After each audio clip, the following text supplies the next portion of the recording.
नमस्कार। स्वागत है आपका कथा कल्प में। राग दरबारी भाग 14। लेखक हैं श्रीलाल शुक्ल और स्वर है प्रवीण दीक्षित का।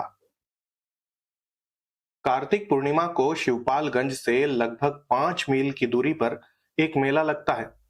वहां जंगल है, एक टीला है, उस पर देवी का एक मंदिर है और चारों ओर बिखरी हुई किसी पुरानी इमारत की ईंटें हैं। जंगल में करौंदे, मकोए और बेर के झाड़ हैं और ऊंची नीची जमीन है। खरगोश से लेकर भेड़िए तक, भुट्टा चोरों से लेकर डकैत तक इस जंगल में आसानी से छिपे रहते हैं। नजदीक के गांवों में जो प्रेम संबंध आत्मा के स्तर पर कायम होते हैं, उनकी व्याख्या इस जंगल में शरीर के स्तर पर होती है। शहर से भी यहाँ कभी पिकनिक करने वालों के जोड़े घूमने के लिए आते हैं और एक दूसरे को अपना क्रियात्मक ज्ञान दिखाकर और कभी कभी लगे हाथ मंदिर के दर्शन करके सिकुड़ता हुआ तन और फूलता हुआ मन लेकर वापस चले जाते हैं।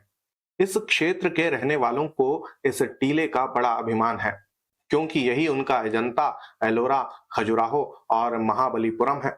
उन्हें यकीन है कि यह मंदिर देवासुर संग्राम के बाद देवताओं ने अपने हाथों से देवी के रहने के लिए बनाया था। टीले के बारे में उनका कहना है कि उसके नीचे बहुत बड़ा खजाना गड़ा हुआ है। इस तरह धर्म, अर्थ और इतिहास के हिसाब से यह टीला बहुत महत्व का है। इतिहास और पुरातत्व जानने के कारण रंगनाथ की बड़ी इच्छा थी कि वह इस टीले का सर्वेक्षण करे। उसे बताया गया था कि वहां की मूर्तियां गुप्तकालीन हैं और मिट्टी के बहुत से ठीकरे, जिन्हें टेराकोटा कहा जाता है, मौर्यकालीन है। अवधि के कवि स्वर्गीय पढ़ीस की एक रचना है, माला मदार माँ मुंह खोली के सिन्नी बांटनी, ससुर का देखी के घूंघट निकला 1.5 हाथ था। खड़ी बोली में इसका रूपांतर यूं हो सकता है, मेले ठेले में तो मुंह खोल के सिन्नी बांटी, ससुर को देख के घूंघट खींचा मीटर भर। वे सब मेले में जा रही थीं। भारतीय नारीत्व इस समय फनफना कर अपने खोल के बाहर आ गया था। वे बड़ी तेजी से आगे बढ़ रही थीं। मुंह पर न घूंघट था न लगाम थी। फेफड़े, गले और जबान को चीरती हुई आवाज में वे चीख रही थीं और एक ऐसी चिचियाहट निकाल रही थीं जिसे शरारती विद्वान और रेडियो विभाग के नौकर ग्राम गीत कहते हैं। औरत के झुंड इसी तरह निकलते चले जा रहे थे। रुपन बाबू, रंगनाथ, सनीचर और जोगनाथ मेले के रास्ते से हटकर एक सकरी सी पगडंडी पर चलने लगे थे। औरतों के कई रेले जब देखते देखते आगे निकल गए तो छोटे पहलवान ने कहा, सब इस तरह चिंगाड़ रही है जैसे कोई बर्छी खोसे दे रहा हो। सनीचर ने कहा, अरे मेला है। औरतों के आगे पीछे बच्चे और मर्द सब उसी तरह धूल का बवंडर उड़ाते हुए तेजी से बढ़े जा रहे थे। बैलगाड़ियां आश्चर्यजनक ढंग से अपने लिए रास्ता निकालती हुई दौड़ की प्रतियोगिता कर रही थीं।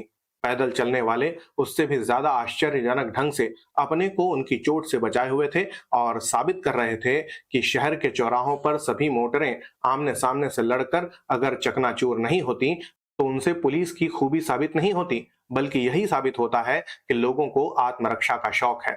यानी जो प्रवृत्ति बिना पुलिस की मदद के जंगल में खरगोश को खूंखार जानवरों से बचाती है या शहर में पैदल चलने वालों को ट्रक ड्राइवरों के बावजूद जिंदा रखती है, वही मेला जाने वालों की रक्षा बैलगाड़ियों की चपेट से कर रही थी।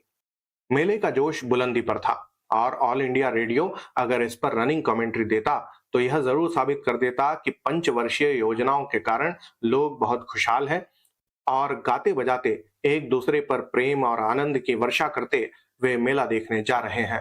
पर रंगनाथ को गांव में आए हुए लगभग 1.5 महीना हो गया था।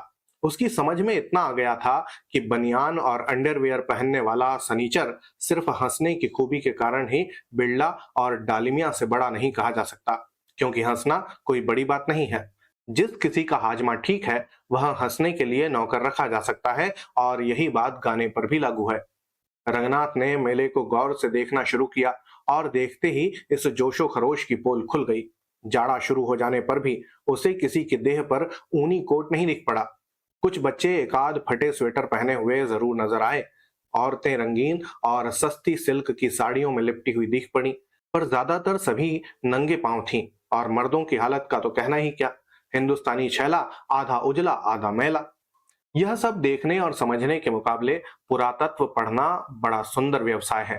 उसने अपने आप को चढ़ाते हुए सोचा और रुपन बाबू की ओर सिर घुमा दिया। रुपन बाबू ने शोर मचाकर 3 साइकिल सवारों को नीचे उतार लिया। भीड़ से बचकर वे गलियारे के किनारे अपनी साइकिलें संभाल कर खड़े हो गए।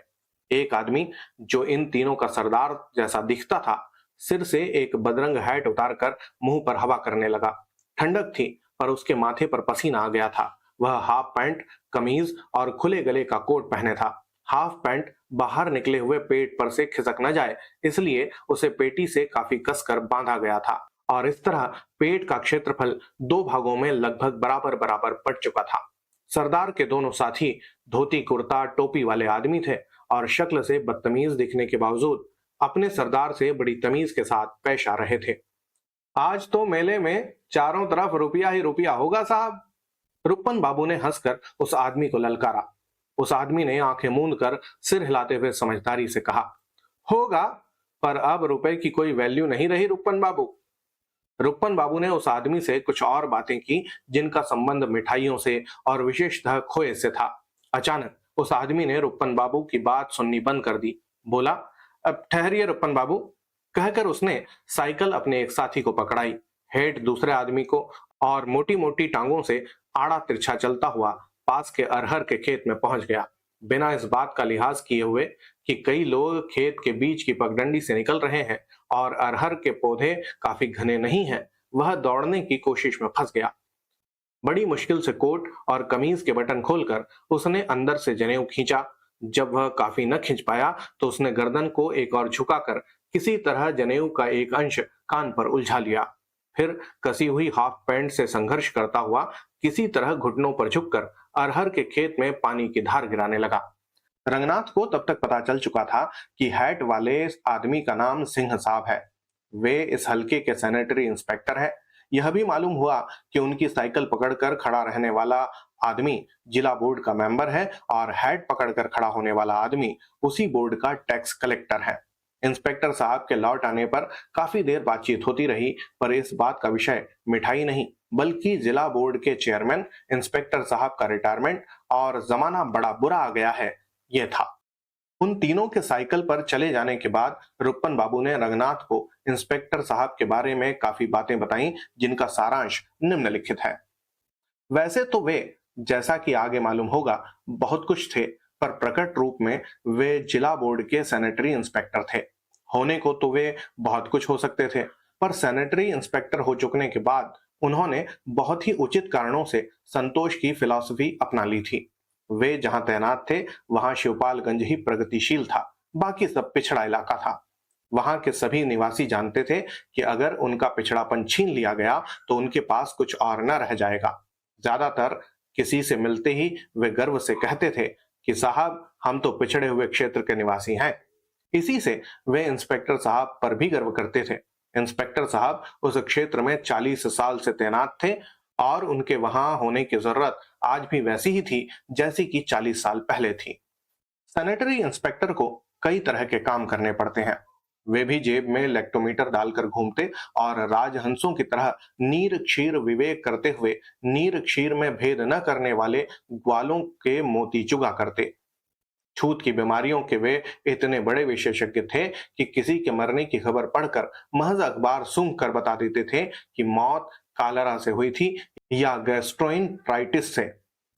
वास्तव में उनका जवाब ज्यादातर एक सा होता था। इस देश में जैसे भूखमरी से किसी की मौत नहीं होती, वैसे ही छूत की बीमारियों से भी कोई नहीं मरता। लोग यूं ही मर जाते हैं और झूठ मूठ बेचारी बीमारियों का नाम लगा देते हैं। उनके जवाब का कुछ ऐसा ही मतलब होता था। वेश्याओं और साधुओं की तरह नौकरी पेशा वालों की उम्र के बारे में भी कुछ कहा नहीं जा सकता, पर इंस्पेक्टर साहब को खुद अपनी उम्र के बारे में कुछ कहने में कोई संकोच न था। उनकी असली उम्र 62 साल थी, कागज पर 59 साल थी और देखने में लगभग 50 साल थी। अपनी उम्र के बारे में वे ऐसी बेतकल्लुफी से बात करते थे जैसे वह मौसम हो। वे सीधे साधे परोपकारी किस्म के घरेलू आदमी थे और नमस्कार के फौरन बाद बिना किसी प्रसंग के बताते कि उनका भतीजा ही आजकल बोर्ड का चेयरमैन है, और उसके बाद ही एक किस्सा शुरू हो जाता जिसके आरंभ में वे बोलते थे, भतीजा जब बोर्ड का चेयरमैन हुआ तो हमने कहा कि बस।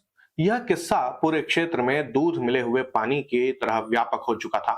किसी भी जगह सुना जा सकता था कि भतीजा जब बोर्ड का चेयरमैन हुआ तो हमने कहा कि बेटा, हम बहुत हुकूमत कर चुके, अब हमको रिटायर हो जाने दो, अपनी मातहती ना कराओ। पर कौन सुनता है आजकल हम बुजुर्गों की। सभी मेंबर पहले ही चिल्ला पड़े कि वाह, यह भी कोई बात हुई। भतीजा बड़ा आदमी हो जाए तो चाचा को इसकी सजा क्यों मिले। देखें आप कैसे रिटायर हो जाएंगे। बस तभी से दोनों तरफ बात पर बात अड़ी है। पिछले 3 साल से हम हर साल रिटायर होने की दरखास्त देते हैं और उस तरफ से मेंबर लोग हर साल उसे खारिज कर देते हैं। अभी यही किस्सा चल रहा है। इस लत के साथ उन्हें एक दूसरी भी लत पड़ गई थी। उन दिनों वे रोज स्टेशन पर शहर से आने वाली गाड़ी देखने लगे थे। गाड़ी आने के पहले और बाद वे प्लेटफॉर्म पर नियमित रूप से टहलते बनाने और अपने को दिखाने के लिए। स्टेशन मास्टर ड्यूटी करता रहता था। वह टहलते टहलते उसके पास पहुंच जाते और कुल्हड़ जैसी हैट सिर पर रखे हुए कुर्सी पर बैठ जाते।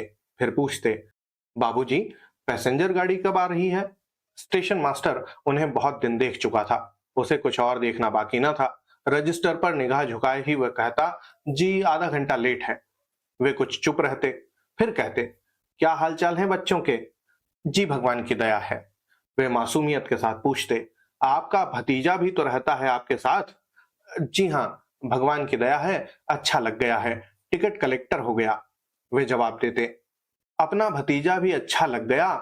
पहले तो जब वह वॉलंटियर था लोग हंसी उड़ाते थे, आवारा कहते थे। कुछ देर बाद इंस्पेक्टर साहब हंसते, कहते, अब तो मैं उसी का मातहत हूँ। रिटायर होना चाहता हूँ पर वह होने नहीं देता। स्टेशन मास्टर रजिस्टर देखता रहता। वे दोहराते, 3 साल से ऐसे ही खिंच रहा है। मैं नौकरी से अलग होना चाहता हूँ। वह कहता है कि तजुर्बेकार आदमियों की कमी है। आप क्या गजब कर रहे हैं। स्टेशन मास्टर कहता, बड़े बड़े नेताओं वाला हाल है। वे भी बार बार रिटायर होना चाहते हैं पर उनके साथ वाले उन्हें छोड़ते ही नहीं। वे दोबारा हंसते, कहते, बिल्कुल वही हाल है। फर्क यही है कि मुझे रोकने वाला मुझसे बहुत ऊंचा बैठा है, उनको रोकने वाले उनसे बहुत नीचे बैठे हैं। वे जोर से हंसने लगते। स्टेशन मास्टर रजिस्टर के पन्ने पलटने लगता। कुछ दिनों बाद सैनिटरी इंस्पेक्टर साहब को अनुभव हुआ कि स्टेशन मास्टर अपने काम में कुछ ज्यादा ही दिलचस्पी ले रहा है। वे जब आकर कुर्सी पर बैठते तो वह भौहों में बल डालकर रजिस्टर को बड़े गौर से देखता हुआ पाया जाता।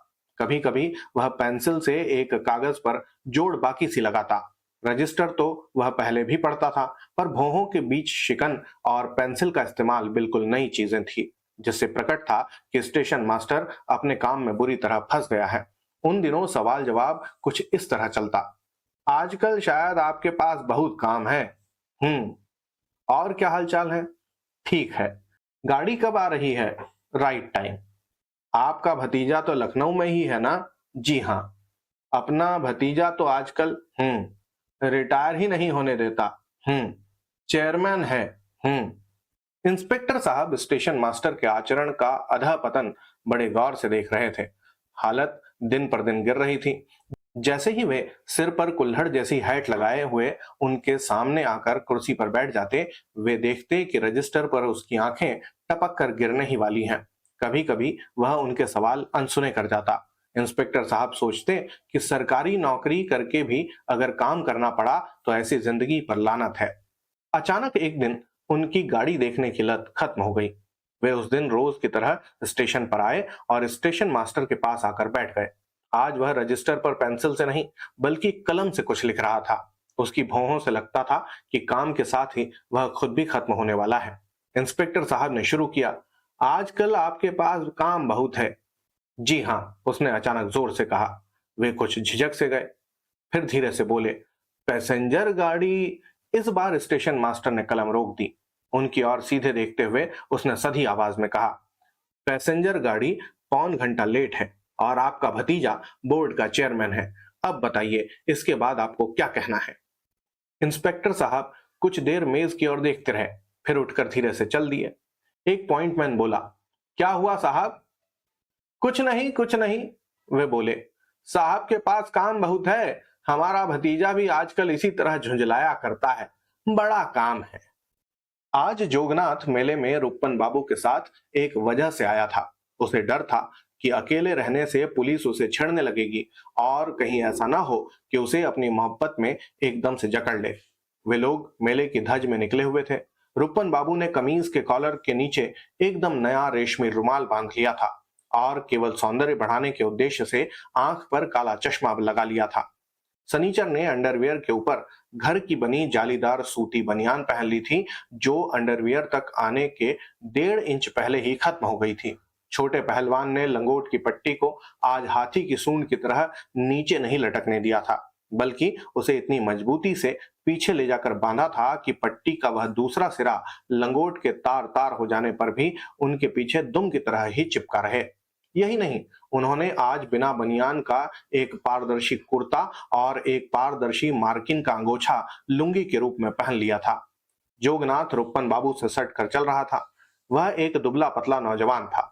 उसे देखते ही शिवपालगंज के पुराने आदमी आहसी भरकर कहते थे, जोगनाथवार को देखकर अयोध्या महाराज की याद आती है।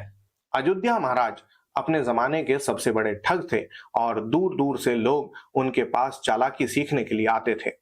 जोगनाथ से लोगों को आशा थी कि कुछ दिनों में उसके सहारे इतिहास अपने आप को दोहराएगा। जिस दिन गांव में चोर आए थे, उस दिन से जोगनाथ को लोग कुछ दूसरे ढंग से देखने लगे थे। गयादीन के यहाँ चोरी हो जाने के बाद जोगनाथ को कुछ ऐसा जान पड़ने लगा था कि उसे पहले से ज्यादा इज्जत मिल रही है। आम के बागों में जहां चरवाहे कोड़ियों से जुआ खेल रहे होते, जोगनाथ के पहुंचते ही लोग निगाह बचाकर अपने पैसे पहले टेंट में रख लेते और तब उसे बैठने को कहते। बाबू रामाधीन के दरवाजे पर भंग पार्टी के बीच जोगनाथ की पीठ पर न जाने कितने स्नेह भरे हाथ फिरने लगे थे।